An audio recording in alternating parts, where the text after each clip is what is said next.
The Assembly will continue its consideration of Agenda Item 8, entitled General Debate.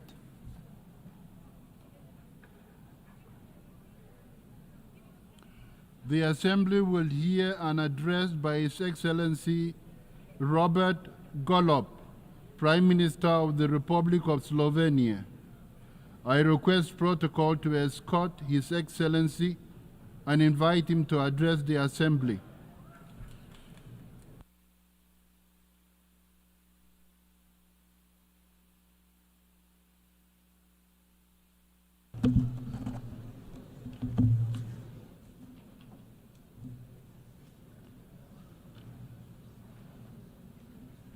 Mr. President, Mr. Secretary General, Excellencies, ladies and gentlemen, it is my great honor to address the General Assembly today. Colleagues, a few days ago we adopted Pact for the Future. In these times of wars, climate catastrophes, increasing inequalities, and deepening polarization, it was a rare flicker of unity. Unity of the countries and groups from all continents. The pact should represent a start of a new era of global partnership of countries willing to strengthen the multilateral system with the UN at its core. There was another flicker of hope this week. Security Council, presided by Slovenia, my home country, adopted a presidential statement on the leadership for peace. All 15 members of Security Council reaffirmed to maintain international peace and security and to commit to international law, including the UN Charter. It is a good start to re-energize our collective work for a better, more peaceful and more humane world. Let me address some of the most pressing issues of today and start with peace and security. Secretary General Antonio Guterres, who enjoys our full support and enormous respect, has repeated on several occasions that last year, with the highest number of conflicts in decades, was also the deadliest one. Slovenia has been elected member of Security Council since January, and during this time, we have observed and witnessed gradual but steady erosion of power of rules.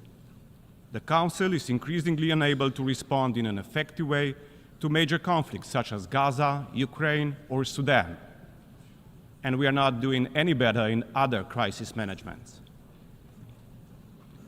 What we are witnessing in Ukraine is aggression of a stronger, more powerful neighbor upon a smaller and weaker one.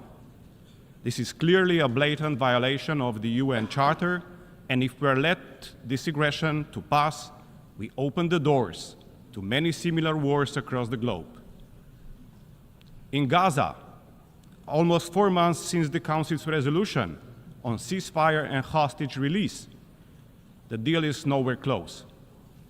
As the Secretary General said yesterday at UNRWA meeting, people in Gaza are existing, not living, existing among lakes of sewage, piles of rubbish, and mountains of rubble.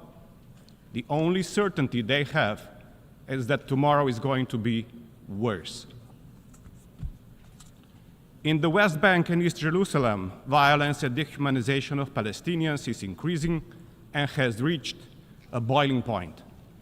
All this is taking us further away from the two-state solution, with Israelis and Palestinians living side by side in peace and security. Escalation of Gaza crisis into the region is now a reality. The region is at the brink of an abyss. De-escalation is urgently needed, starting with the ceasefires in Gaza and Lebanon. In Sudan, we are witnessing a man-made humanitarian catastrophe, with millions displaced and in desperate need of humanitarian aid.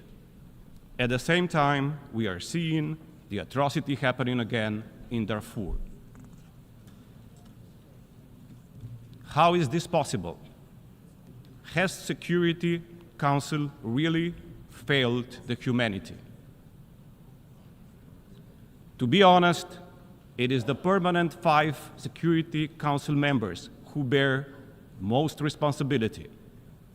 By misusing veto power and putting national interests first, they effectively blocked the working of the UN Security Council. The concerns and pain that we feel for civilians, the condemnation of violations of the Charter and of international humanitarian law should not depend on our geographical or political proximity to the conflict. We should all put common interests first, and the world would be a much better place.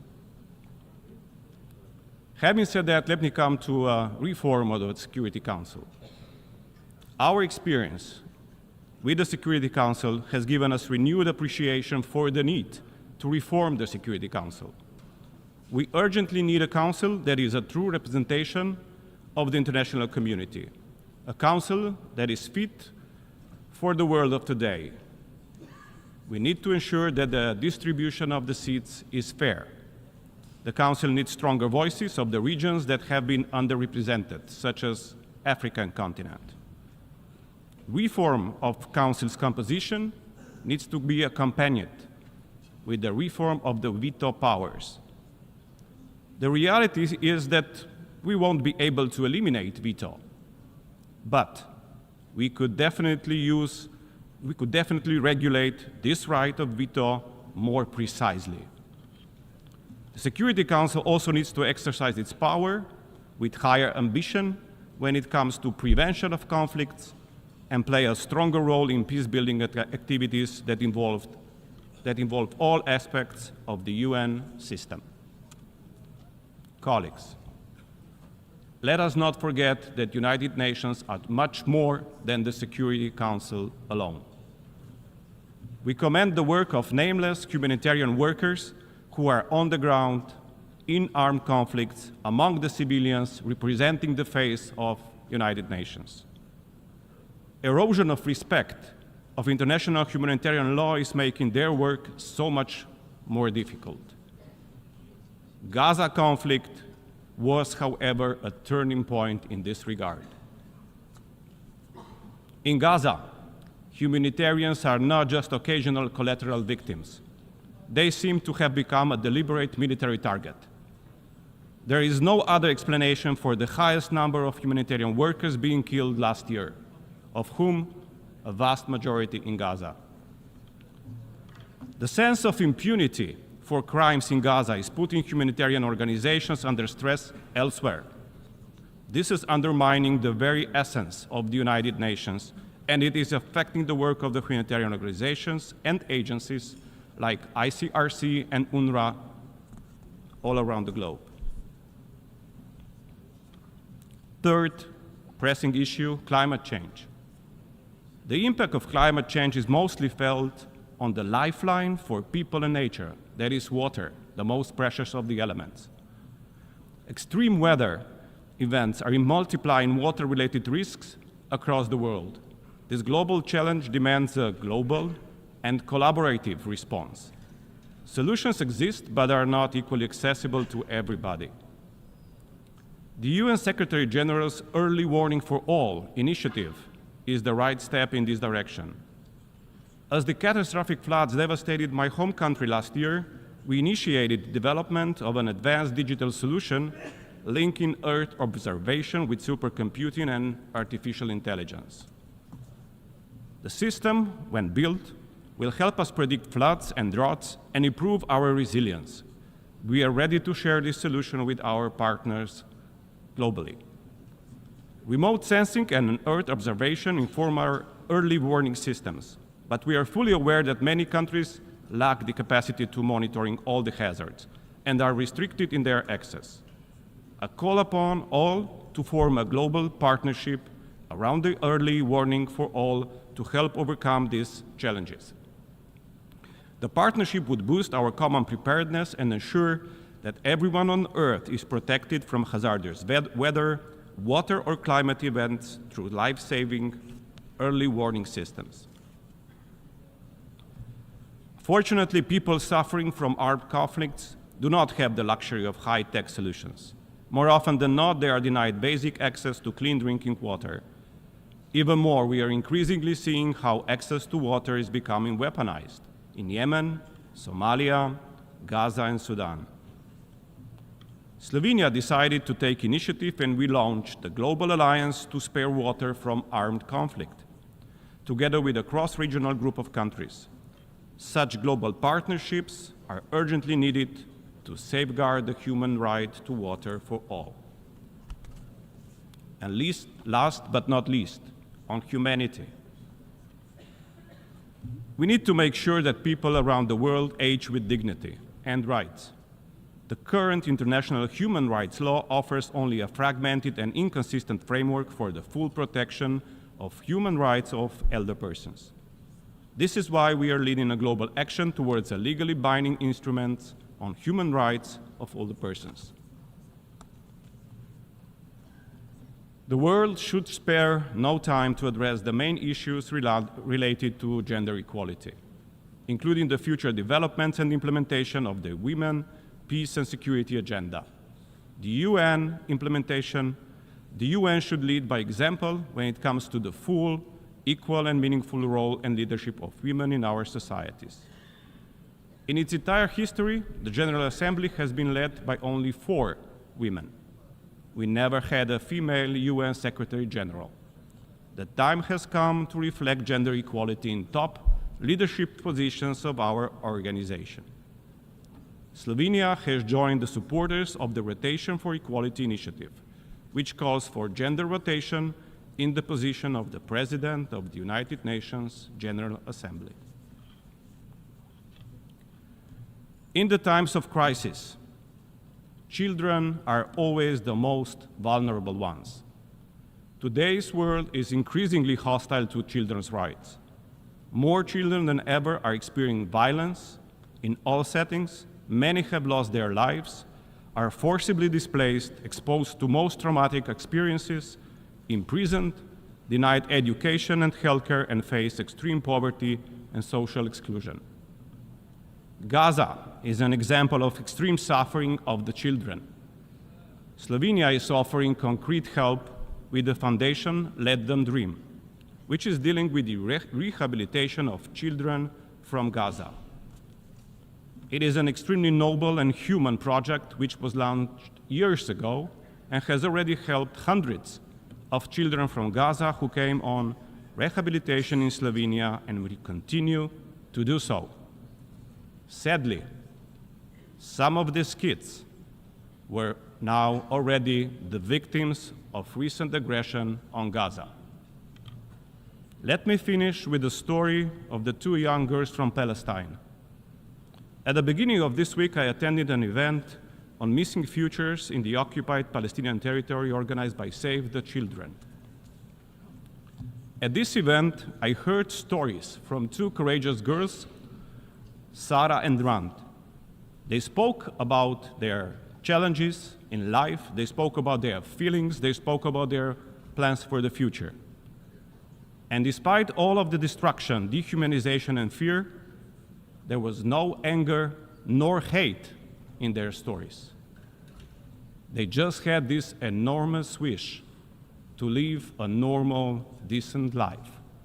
They just had this enormous wish to be able to educate and study in order to be able to contribute back to their community. One wants to become a doctor. Second wants to become a humanitarian worker. Today, I fulfill my promise to them and I bring their story to the General Assembly. Only with our united call for peace and against war, we could make sure that Sarah and Rand and all the other children of Palestine and the world are not among the thousands missing futures of children under occupation. I want to say this out loud and clear to the Israeli government. Stop the bloodshed. Stop the suffering. Bring the hostages home and end the occupation.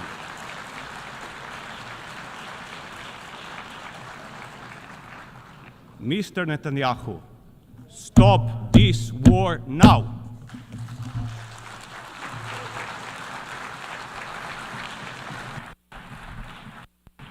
On behalf of I wish to thank the Prime Minister of the Republic of Slovenia.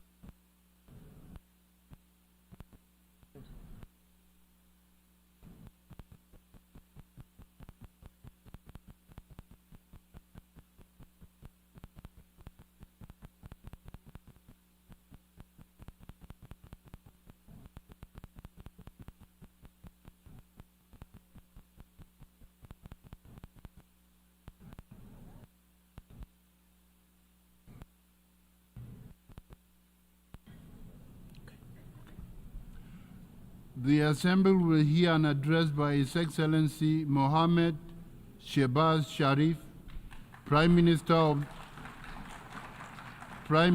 the Islamic Republic of Pakistan. I request protocol to escort His Excellency and invite him to address the Assembly.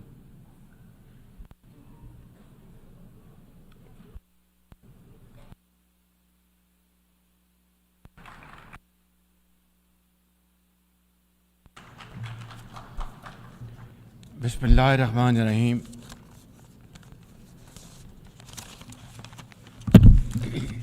Mr. President, heads of state and government, excellencies, delegates, ladies and gentlemen, Assalamu alaikum wa rahmatullahi wa barakatuh, and a very good morning. Qala ya abati inni raitu And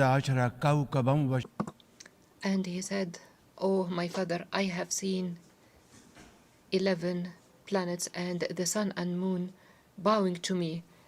He said, "Oh, son, do not tell your story to your brothers. They will devise a scheme for you. The devil is the enemy of humans." Honor for me to address the United Nations General Assembly for the second time as the Prime Minister of a country that has always been a proactive member of the UN Assembly. I would like to congratulate you and wish you all the success, Mr. President, on your election as the President of the 79th session of the UN General Assembly. I would also like to appreciate the efforts of Ambassador Dennis Francis for his skillful stewardship of the 78th session of the UNGA. Mr. President, the father of our nation, Quaid-e-Azam Muhammad Ali Jinnah, declared in 1947 that we stand by the United Nations Charter and will gladly make our full contribution to peace and prosperity of the world. Pakistan has stood by this commitment unwaveringly. Today, we are facing most daunting challenges to the world order. Israel's genocidal war in Gaza, a dangerous conflict in Ukraine, destructive conflicts across Africa and Asia, rising geopolitical tensions, resurging terrorism, galloping poverty, stifling debt, and the mounting impact of climate change, we feel the chill of a new world order. In response to these challenges, our Secretary General Antonio Guterres called for the Summit of the Future. It led to the adoption of the 54 actions on development, peace and security, technology and global governance in the Pact of the Future. Mr. President, today I stand before you to express the searing pain and anguish of the people of Pakistan at the plight of the people of Gaza.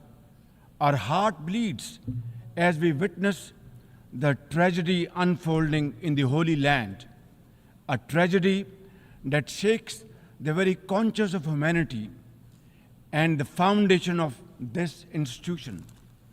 Mr. President, can we, as human beings, remain silent while children lie buried under the rubble of their shattered homes Can we turn a blind eye to mothers cradling the lifeless bodies of the children? This is not just a conflict, this is systematic slaughter of innocent people of Palestine.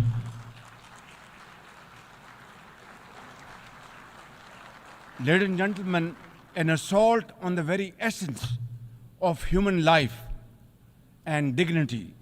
The blood of Gaza's children stains the hands of not just the oppressors, but also those who are complicit in prolonging this cruel conflict. When we ignore their endless suffering, we diminish our humanity. It is not enough to condemn, Mr. President. We must act now and demand an immediate end to this bloodshed. We must remember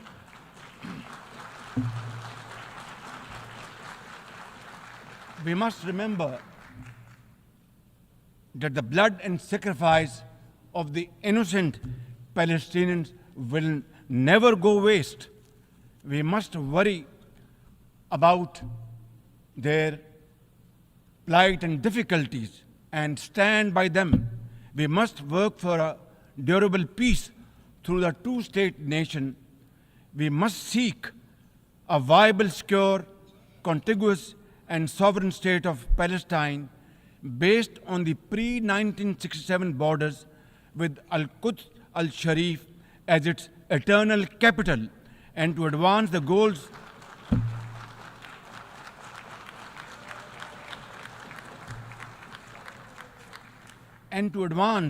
these goals, Palestine must also be immediately admitted as a full member of the United Nations.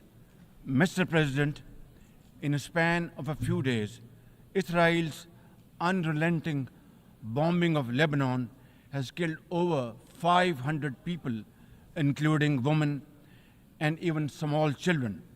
The failure to implement UN resolutions has emboldened Israel. It threatened to drag the entire Middle East into a war whose consequences could be very grave and beyond imagination. Similarly, like the people of Palestine, the people of Jammu and Kashmir too have struggled for a century for their freedom and right to self-determination. Instead of moving towards peace, India has resiled from its commitments to implement the Security Council resolutions on Jammu and Kashmir. These resolutions mandate a plebiscite to enable the people of Jammu and Kashmir to exercise their fundamental right to self-determination.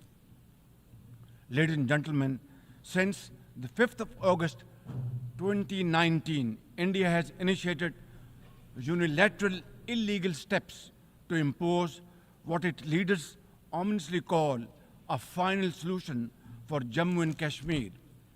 Day in and day out, 900,000 Indian troops terrorized the people of occupied Jammu and Kashmir with draconian measures, including prolonged curfews, extrajudicial killings, and the abduction of thousands of young Kashmiris.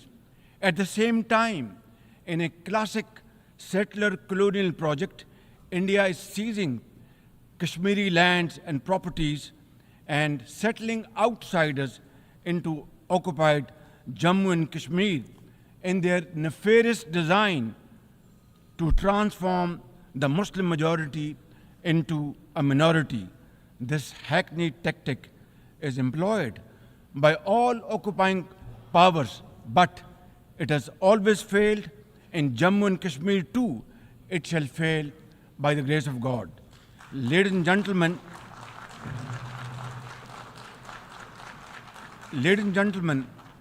the Kashmiri people are resolute in rejection of the false Indian identity. The New Delhi seeks to impose upon them very, very severe conditions, and atrocities are being committed every hour. India's policy of brutal coercion and oppression in occupied Kashmir has ensured that Burhan Wani's legacy continues to inspire the struggle and sacrifices of millions of Kashmiris. Inspired by the legitimacy of their epic struggle, they remain defiant.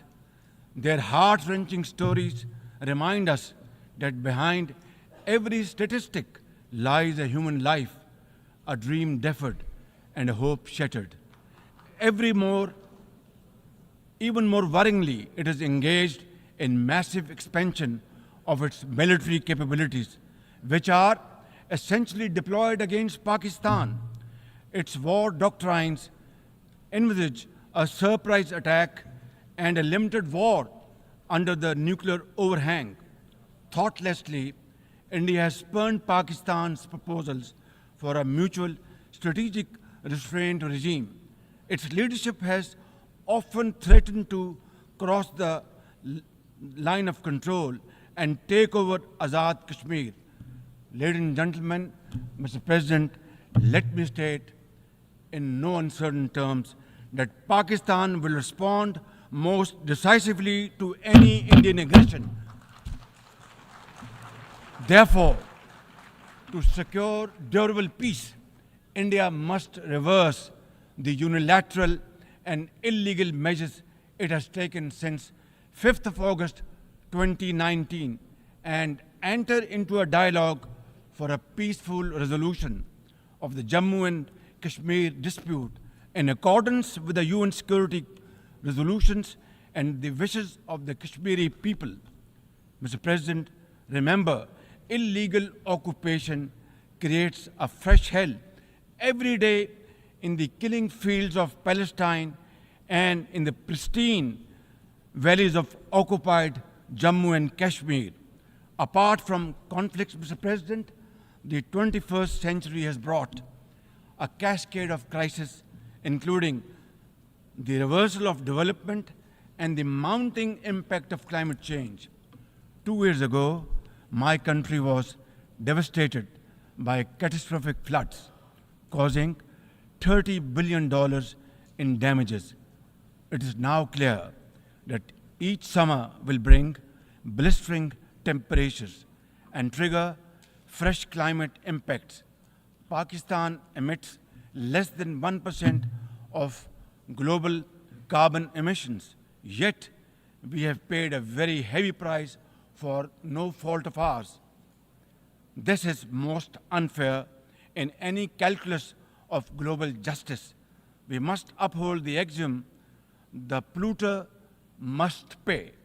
Ladies and gentlemen, Pakistan looks forward to fulfillment of commitments made by our development partners to support the achievements of the SDGs and climate goals, including a new annual goal beyond $100 billion in climate finance. Mr. President, with nearly 100 developing countries trapped in the vicious cycle of debt and liquidity crisis, which I always call a death trap rather than debt trap, achieving the SDGs in these circumstances remain a distant mirage.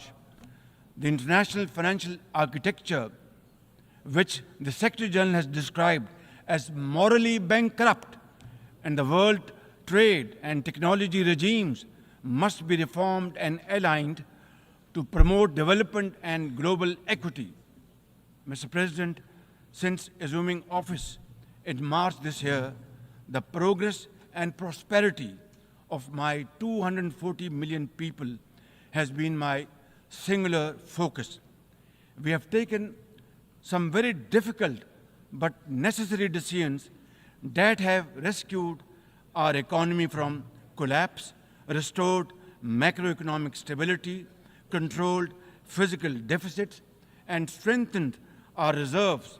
As a result, inflation has come down to a single digit by the grace of God, and the prospects for economic growth has revived.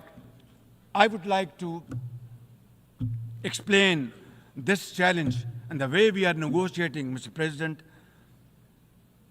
by reciting a stanza from a poem which enormously makes me very emboldened, very brave and hardworking, and commit untiring efforts. And this stanza is a befitting example of hard work and, of course, facing challenges and then pave the way for success stories.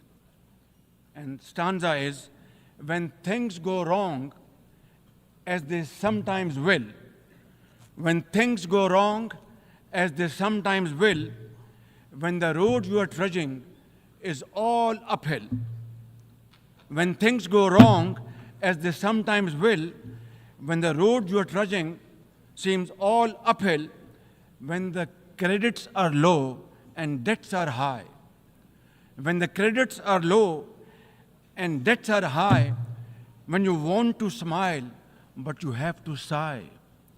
When you want to smile, you have to sigh. When care, read health. When care is pressing you down a bit, when care or health is pressing you down a bit, rest if you must, but don't you quit. This is how, Mr. President, we have learned to face our challenges and negotiate the most daunting challenges we have faced. Mr. President, situated at the crossroads of South and Central Asia and the Middle East, we have prioritized geoeconomics and regional connectivity to secure win-win outcomes for our people. The second phase of the landmark China-Pakistan Economic Corridor has been successfully launched through the Apex Special Investment Facilitation Council. We are mobilizing investments in resilient infrastructure, renewable energy, minerals, sustainable agriculture, and technology. This will herald a new era of development and modernization in my beloved country. Ladies and gentlemen, for 2 decades, Pakistan has fought terrorism boldly and most successfully, defeating terrorist groups within Pakistan. We have paid a very heavy price. 80,000 of our brave soldiers and civilians have been martyred, including innocent school-going children. And the gory memories of APS school carnage haunt us till date. Our economy has suffered a loss of $150 billion. Unfortunately, today we are again confronted by a new wave of externally financed and sponsored terrorism, especially by the TTP, Fitna al-Khawarij, and its associates.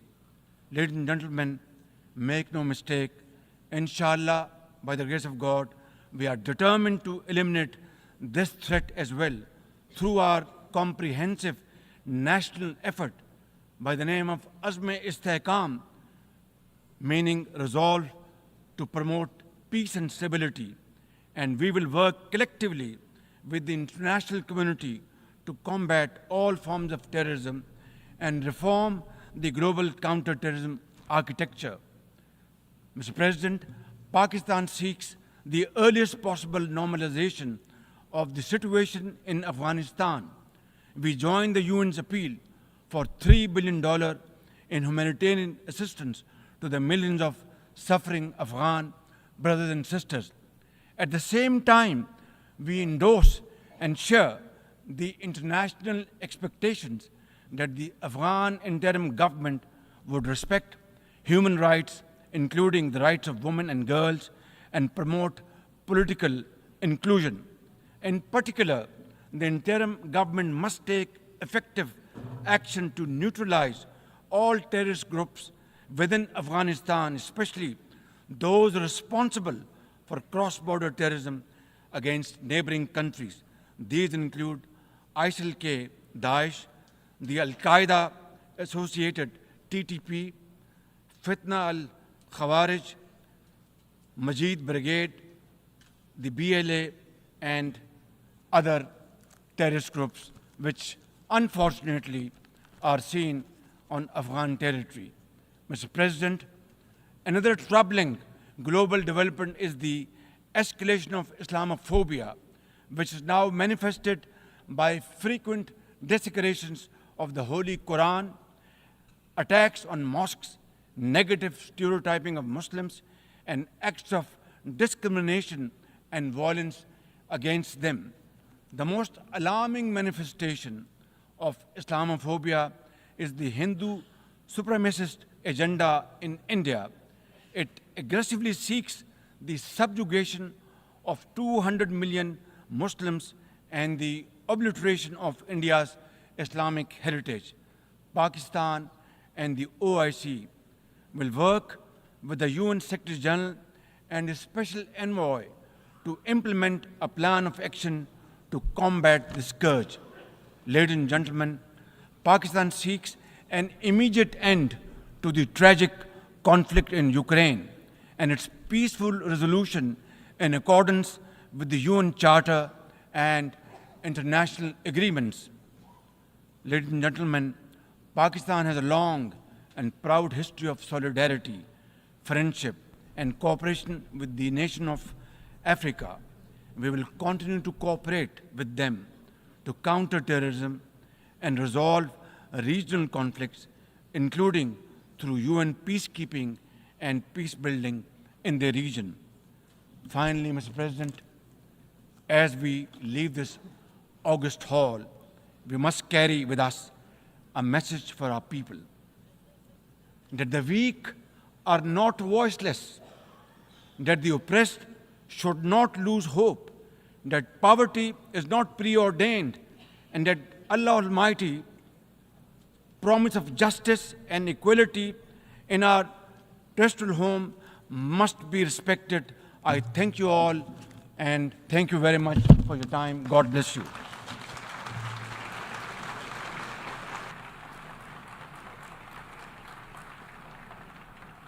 On behalf of the Assembly, I wish to thank the Prime Minister of the Islamic Republic of Pakistan.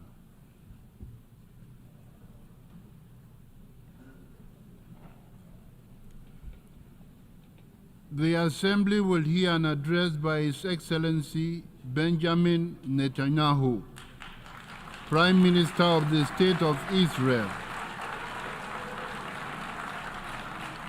I request protocol to escort His Excellency and invite him to address the Assembly.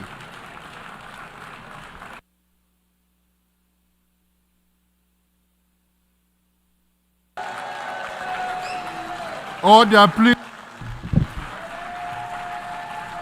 Ladies and gentlemen, order.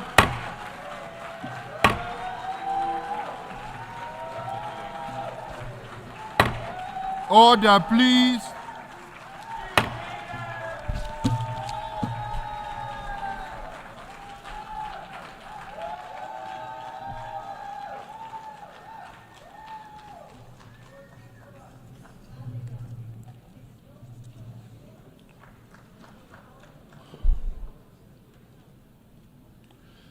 Mr. President, ladies and gentlemen, I didn't intend to come here this year. My country is at war, fighting for its life.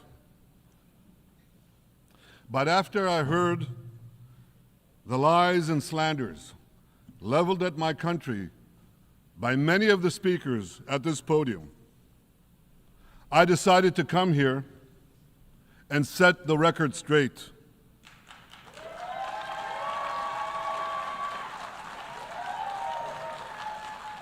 I decided to come here to speak for my people, to speak for my country, to speak for the truth. And here's the truth. Israel seeks peace. Israel yearns for peace. Israel has made peace and will make peace again.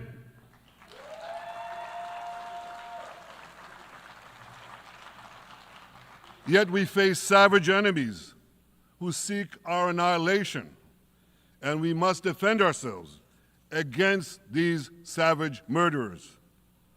Our enemies seek not only to destroy us, they seek to destroy our common civilization and return all of us to a dark age of tyranny and terror.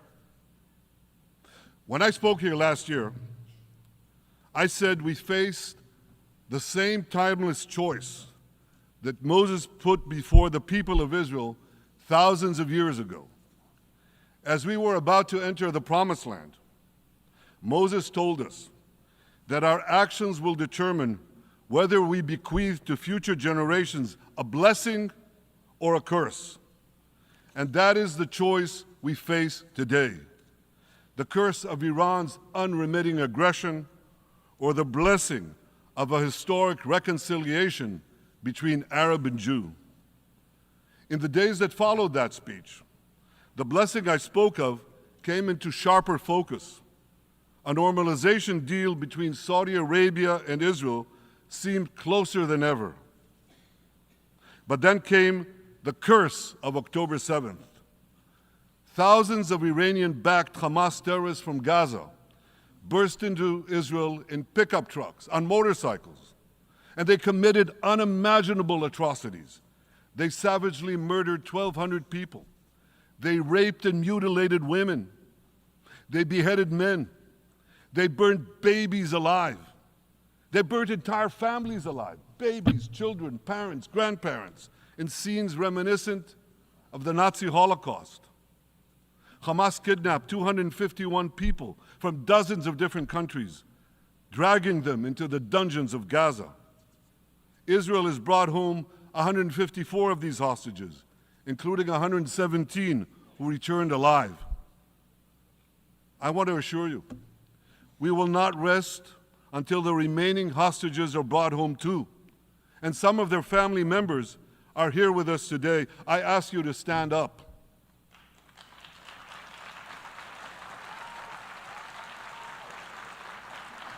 With us is Eli Stevie, whose son Idan was abducted from the Nova Music Festival. That was his crime.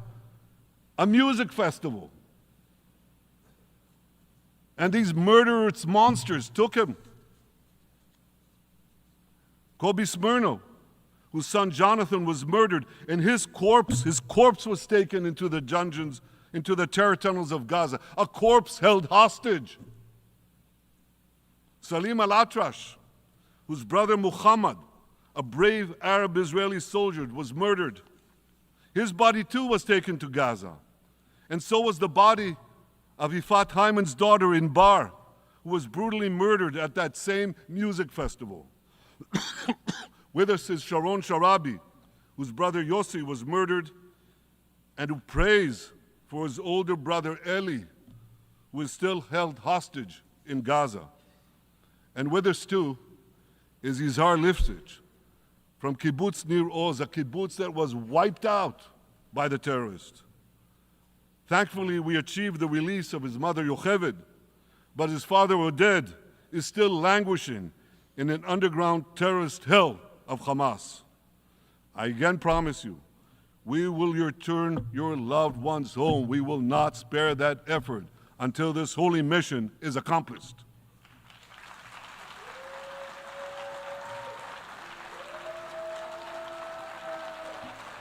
Ladies and gentlemen, the curse of October 7th began when Hamas invaded Israel from Gaza, but it didn't end there. Israel was soon forced to defend itself on 6 more war fronts organized by Iran. On October 8th, Hezbollah attacked us from Lebanon. Since then, they fired over 8,000 rockets at our towns and cities, at our civilians, at our children.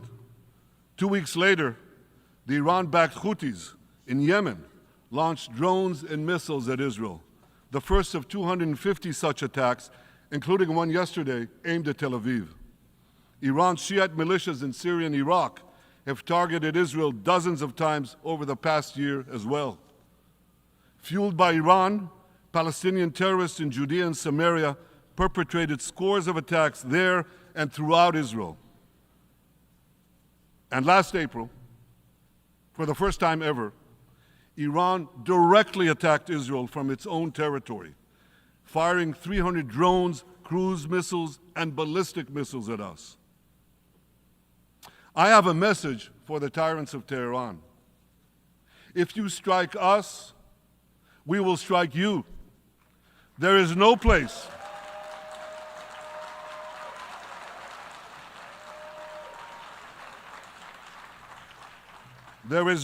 in Iran that the long arm of Israel cannot reach. And that's true of the entire Middle East. Far from being lambs led to the slaughter, Israel's soldiers have fought back with incredible courage and with heroic sacrifice. And I have another message for this assembly and for the world outside this hall. We are winning.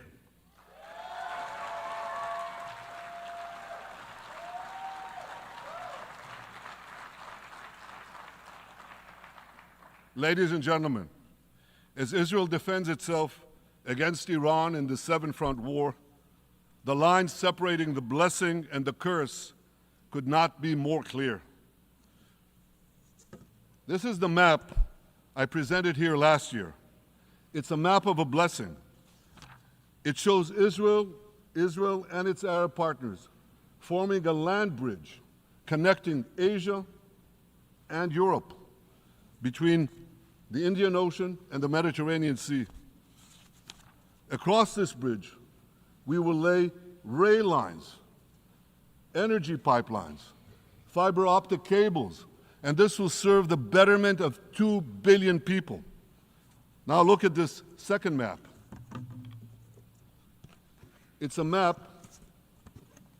Look at the second map. It's a map of a curse. It's a map of an arc of terror that Iran has created and imposed from the Indian Ocean to the Mediterranean. Iran's malignant arc has shut down international waterways. It cuts off trade. It destroys millions, destroys nations from within, and inflicts misery on millions. On the one hand, a bright blessing, a future of hope. On the other hand, a dark future of despair. And if you think this dark map is only a curse for Israel, if you think that, then you should think again. Because Iran's aggression, if it's not checked, will endanger every single country in the Middle East and many, many countries in the rest of the world. Because Iran seeks to impose its radicalism well beyond the Middle East. That's why it funds terror networks on 5 continents. That's why it builds ballistic missiles for nuclear warheads to threaten the entire world. For too long, the world has appeased Iran. It turns a blind eye to its internal repression. It turns a blind eye to its external aggression. Well, that appeasement must end. And that appeasement must end now.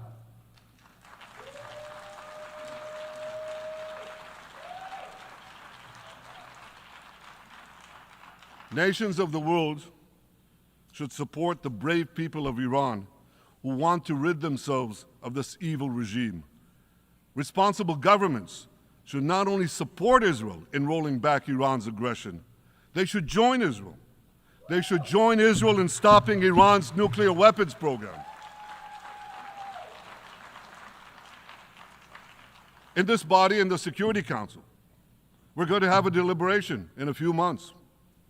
And I call on the Security Council to snap back UN Security Council sanctions against Iran, because we must all do everything in our power to ensure that Iran never gets nuclear weapons.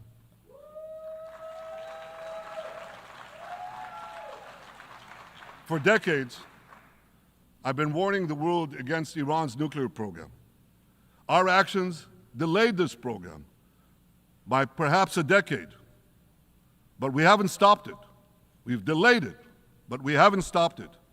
Iran now seeks to weaponize its nuclear program for the sake of the peace and security of all your countries. For the sake of the peace and security of the entire world, we must not let that happen. And I assure you, Israel will do everything in its power to make sure it doesn't happen.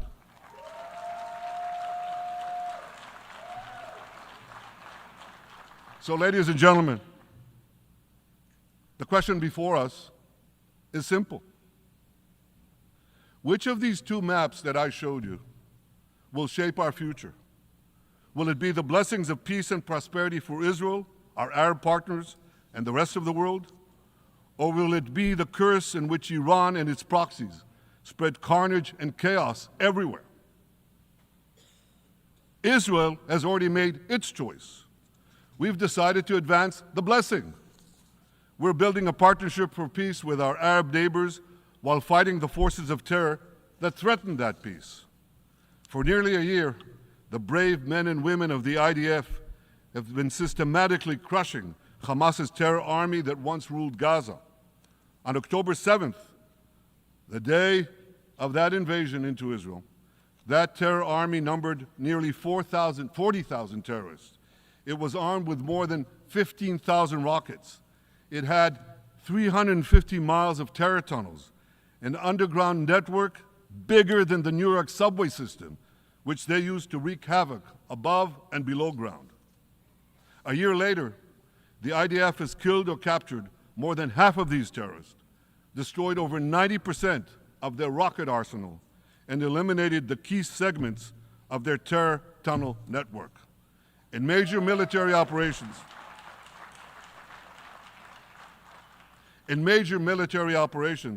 we destroyed nearly all of Hamas's terror battalions, 23 out of 24 battalions. Now, to complete our victory, we are focused on mopping up Hamas's remaining fighting capabilities. We are taking out senior terrorist commanders and destroying remaining terrorist infrastructure. But all the while, and I'll say this one more time, we remain focused on our sacred mission, bringing our hostages home, and we will not stop until that mission is complete. Now, ladies and gentlemen, even with Hamas's greatly diminished military capability, the terrorists still exercise some governing power in Gaza by stealing the food that we enable aid agencies to bring into Gaza. Hamas steals the food, and then they hike the prices. They feed their bellies, and then they fill their coffers with money that they extort from their own people. They sell the stolen food at exorbitant prices. And that's how they stay in power. Well, this too has to end, and we're working to bring it to an end.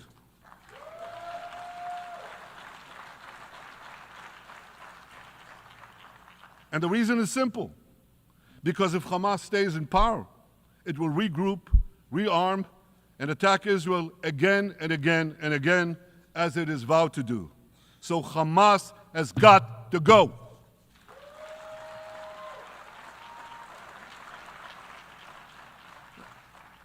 Just imagine, for those who say, well, Hamas has to stay, it has to be part of a post-war Gaza, imagine in a post-war situation in World War II, imagine allowing the defeated Nazis in 1945 to rebuild Germany. It's inconceivable, it's ridiculous. It didn't happen then, it's not going to happen now.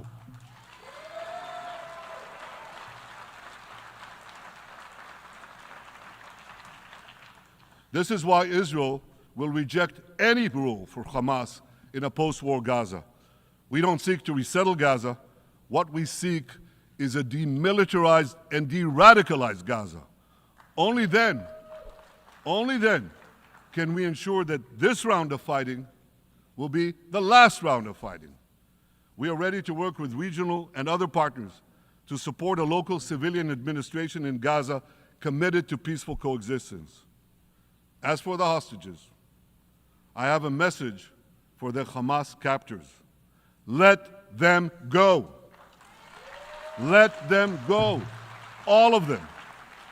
Those alive today must be returned alive, and the remains of those whom you brutally killed must be returned to their families.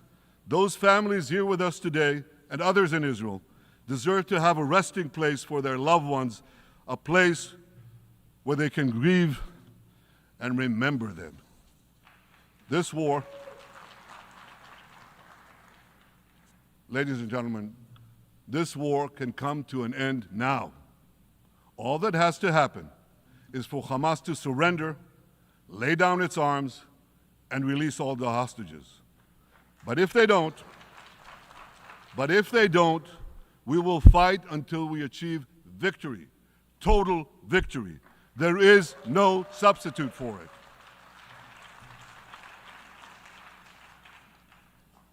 Israel must also defeat Hezbollah in Lebanon. Hezbollah is the quintessential terror organization in the world today. It has tentacles that span in all continents. It has murdered more Americans and more Frenchmen than any group except bin Laden. It's murdered the citizens of many countries represented in this room. And it has attacked Israel viciously over the last 20 years, in the last year, completely unprovoked. A day after Hamas massacre, on October 7th, Hezbollah began attacks against Israel, which forced more than 60,000 Israelis on our northern border to leave their homes, becoming refugees in their own land.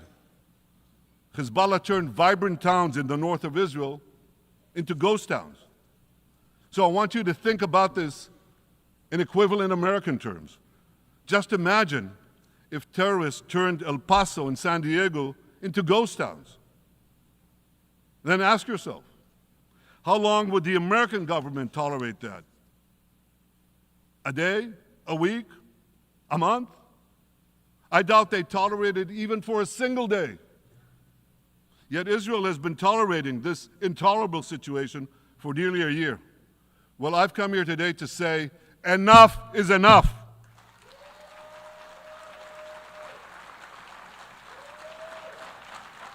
We won't rest until our citizens can return safely to their homes.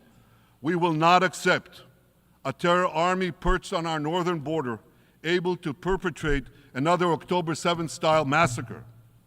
For 18 years, Hezbollah brazenly refused to implement UN Security Council Resolution 1701, which requires it to move its forces away from our borders. Instead, Hezbollah moved right up to our border. They secretly dug terror tunnels to infiltrate our communities and indiscriminately fired thousands of rockets into our towns and villages. They fire these rockets and missiles not from military sites, not from that. They do that too. But they fire those rockets and missiles after they place them in schools, in hospitals, in apartment buildings, and in the private homes of the citizens of Lebanon. They endanger their own people.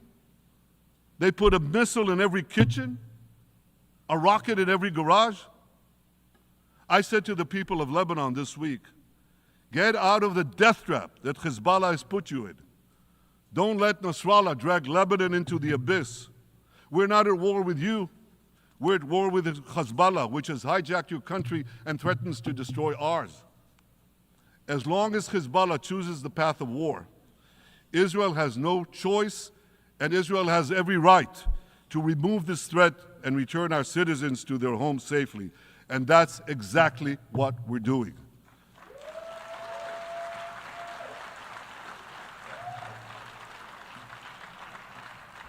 Just this week, the IDF destroyed large percentages of Hezbollah's rockets, which had built with Iran's funding for 3 decades. We took out senior military commanders who not only shed Israeli blood, but American and French blood as well. And then we took out their replacements, and then the replacements of their replacements. And we'll continue degrading Hezbollah until all our objectives are met.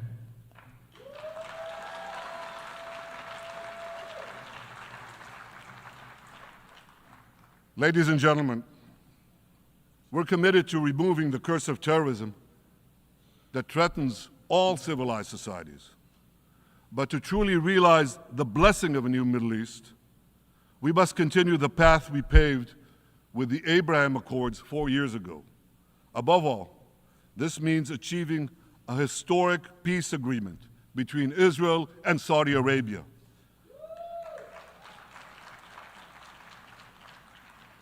And having seen the blessings that we've already brought with the Abraham Accords, the millions of Israelis who've already flown back and forth across the Arabian Peninsula, over the skies of Saudi Arabia, to the Gulf countries, the trade, the tourism, the joint ventures, the peace,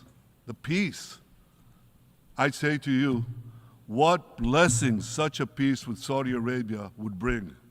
It would be a boon to the security and economy of our two countries. It would boost trade and tourism across the region.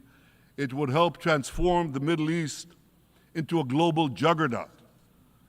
Our two countries could cooperate on energy, water, agriculture, artificial intelligence, and many, many other fields. Such a peace, I'm sure, would be a true pivot of history. It would usher in a historic reconciliation between the Arab world and Israel, between Islam and Judaism, between Mecca and Jerusalem. While Israel is committed to achieving such a peace, Iran and its terror proxies are committed to scuttling it. That's why one of the best ways to foil Iran's nefarious designs is to achieve the peace. Such a peace would be the foundation for an even broader Abrahamic alliance. And that alliance would include the United States, Israel's current Arab peace partners, Saudi Arabia, and others who choose the blessing of peace. It would advance security and prosperity across the Middle East and bring enormous benefits to the rest of the world. With American support and leadership, I believe this vision can materialize, and much sooner than people think. And as the Prime Minister of Israel, I will do everything in my power to make it happen. This is an opportunity that we and the world should not let go by.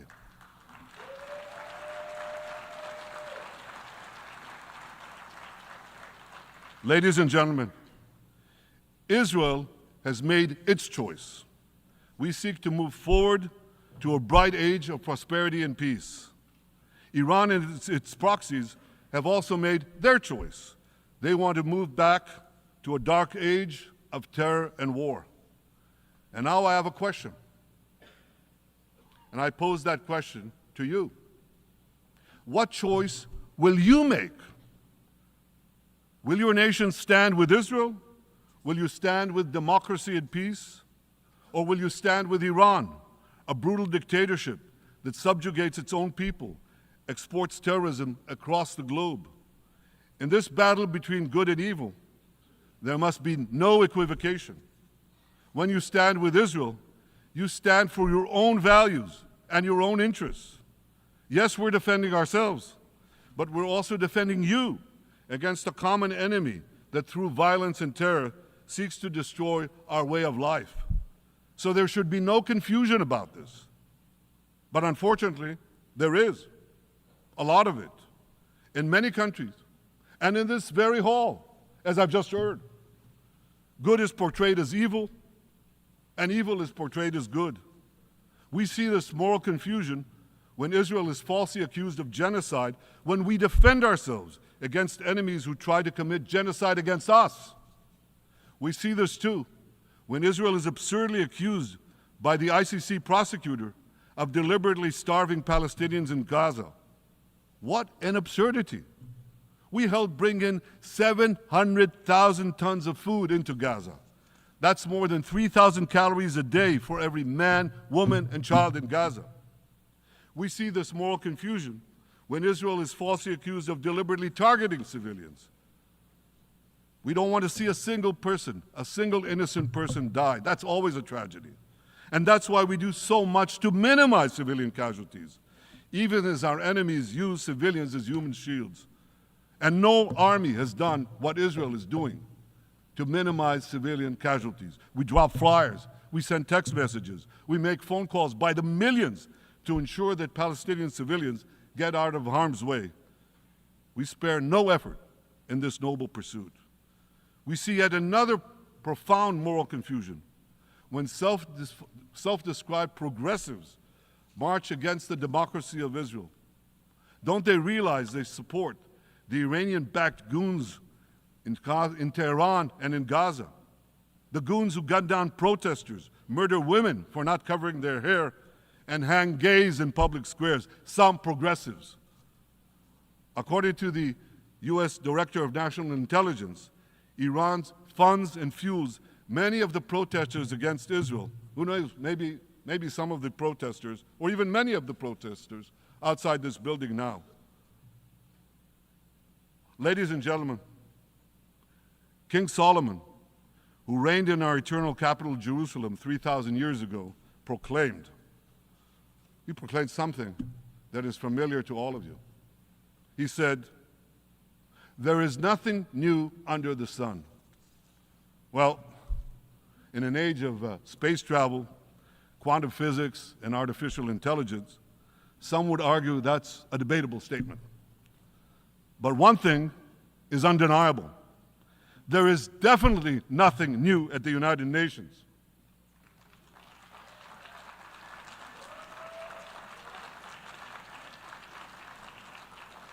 Take it from me. I first spoke from this podium as Israel's ambassador to the UN in 1984. That's exactly 40 years ago. And in my maiden speech here, I think it's the same podium, by the way.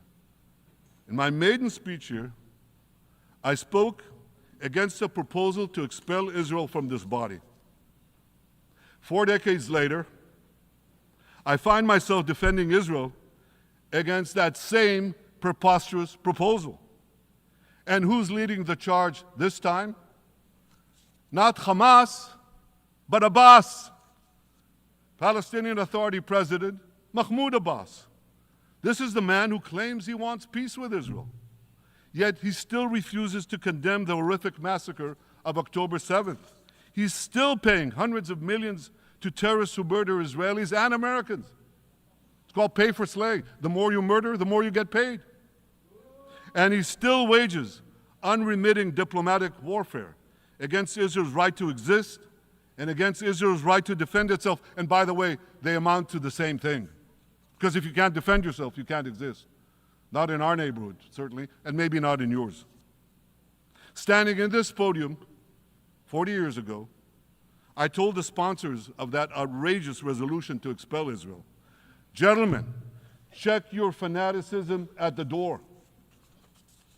Today, I tell President Abbas and all of you who would shamefully support that resolution, check your fanaticism at the door. The singling out of the one and only Jewish state continues to be a moral stain on the United Nations. It has made this once respected institution contemptible in the eyes of decent people everywhere. But for the Palestinians, this UN House of Darkness is home court. They know that in this swamp of anti-Semitic bile, there's an automatic majority willing to demonize the Jewish state on anything. In this anti-Israel, flat earth society, any false charge, any outlandish allegation can muster a majority. In the last decade, there have been more resolutions passed against Israel in this hall at the UN General Assembly than against the entire world combined. Actually, more than twice as many. Since 2014, this body condemned Israel 174 times.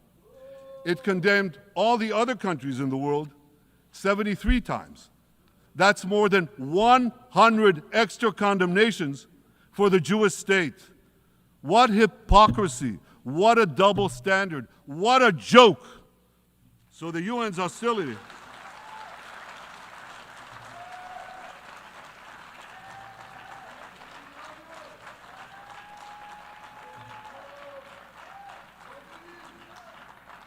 So all the speeches you heard today, all the hostility directed at Israel this year, it's not about Gaza. It's about Israel. It's always been about Israel's very existence. And I say to you, until Israel, until the Jewish state is treated like other nations, until this anti-Semitic swamp is drained, the UN will be viewed by fair-minded people everywhere as nothing more than a contemptuous farce.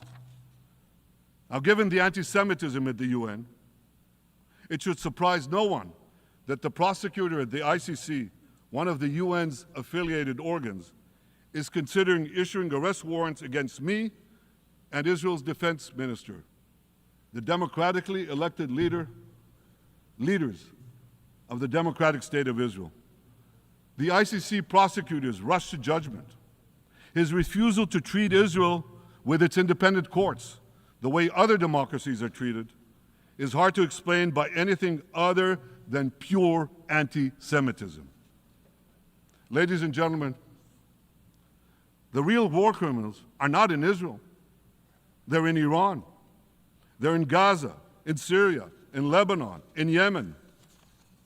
Those of you who stand with these war criminals, those of you who stand with evil against good, with a curse against the blessing, those of you who do so should be ashamed of yourselves.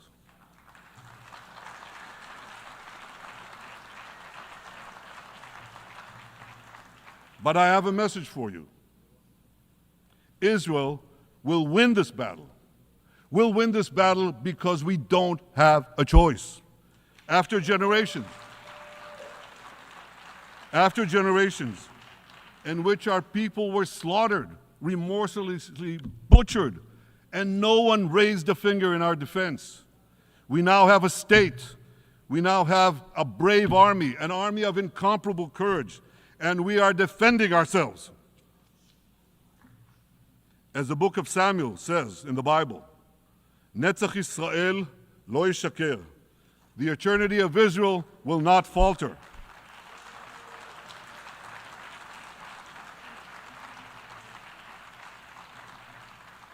In the Jewish people's epic journey from antiquity, in our odyssey through the tempest and upheavals of modern times, that ancient promise has always been kept, and it will hold true for all time.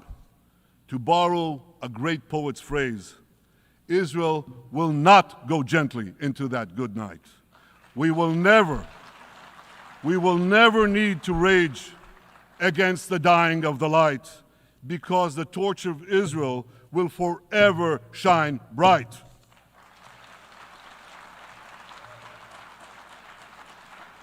To the people of Israel and to the soldiers of Israel, I say, be strong and of good courage. חזקו ואמצו ואל תיראו מפניהם, כי אדוני אלוהיך הוא ההולך עמך, לא ירפך ולא יעזבך. Am Yisrael Chai, the people of Israel live now, tomorrow, forever. Thank you.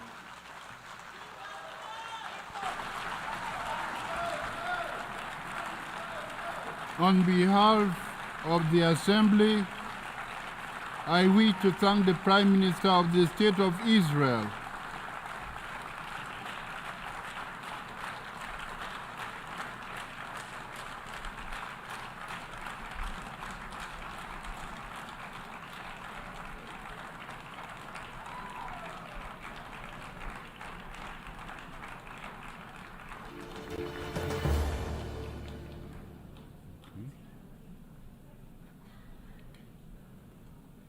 The Assembly will hear an address by Her Excellency Mia Amo Motley, Prime Minister of